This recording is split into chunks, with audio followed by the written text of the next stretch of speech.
Salut à tous, je m'appelle Jérôme, je suis passionné de vélo et aujourd'hui j'aimerais te montrer la transformation de mon vélo.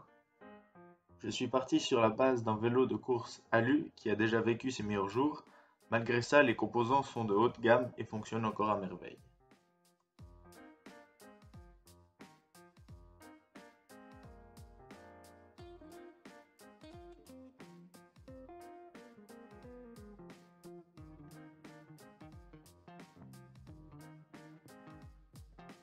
Voici mon atelier où je répare mes vélos. Pour ce faire, je démonte composant par composant, en commençant par les roues, les composants les plus encombrants, puis le compteur ainsi que le phare et la selle. Les freins, qu'il faut déconnecter de tout câble, j'ai commencé par le frein arrière, puis l'avant.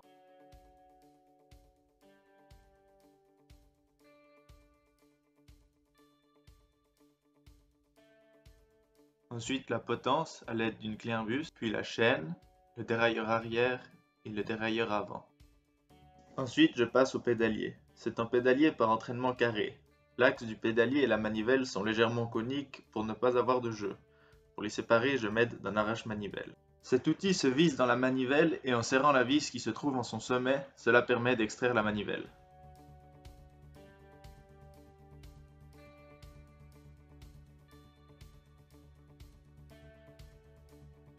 Une fois que les manivelles sont retirées, je peux démonter l'axe du pédalier à l'aide d'une clé spéciale.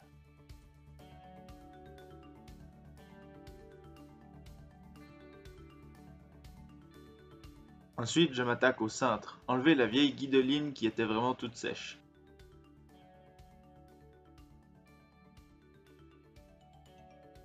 Puis les cocottes, maintenues à l'aide d'une vis, et il suffit de les glisser le long du cintre. Voilà, tous les composants sont démontés. Je vais pouvoir attaquer le nettoyage. Toutes les pièces sont dans un bon état, il n'y a pas grand chose à changer, juste les pièces d'usure habituelles comme la chaîne, les pneus ou des chambres à air. La seule pièce vraiment abîmée sont les roulements de direction qui se sont marqués à force de ne pas bouger. Et là c'est parti pour un bon gros nettoyage de chaque pièce, je vais commencer par les plus grosses et finir par les plus petites.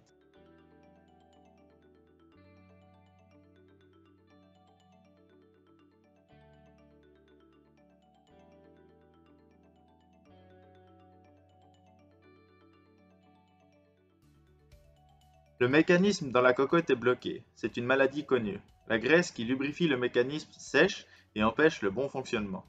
Par chance, il suffit de sprayer un peu de dégrippant dans les fentes et laisser agir. Après 10 minutes, faire des changements de vitesse jusqu'à ce que tout le mécanisme refonctionne correctement. Ensuite, démontage des plateaux du pédalier pour mieux accéder dans les recoins de la denture. Pour cela, il suffit de desserrer les 5 vis qui tiennent les plateaux ensemble et pour finir un peu de VD40 et de l'huile de coude et le tour est joué.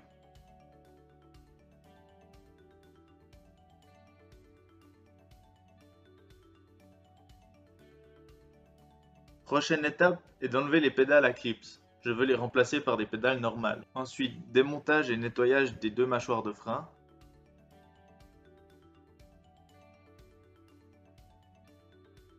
Ce jeu de direction est spécial. Je n'avais jamais vu ça. Ce sont des roulements à rouleaux coniques et non des roulements à billes. La graisse avait également séché dans ceux-ci et les bacs sont marqués par les rouleaux, ce qui fait des à-coups en tournant le guidon. Ensuite, c'est au tour de l'axe du pédalier. Tout est en ordre pour ce dernier. Puis le dérailleur arrière, démontage général et graissage, tout est en ordre aussi, rien de tordu. Ensuite, c'est au tour des anciens pneus. Ils sont déjà tout craquelés. Avec cela, je n'irai pas bien loin et la chambre à air est dans le même état. La dernière étape sur les roues est de démonter la cassette. Pour retenir la cassette, j'utilise l'ancienne chaîne que je coince dans l'étau. Une fois le contre-écrou démonté, la cassette sort toute seule.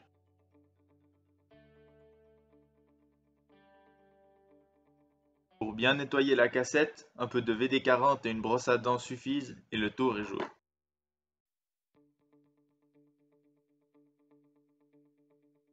Et voilà, le démontage et le nettoyage est terminé.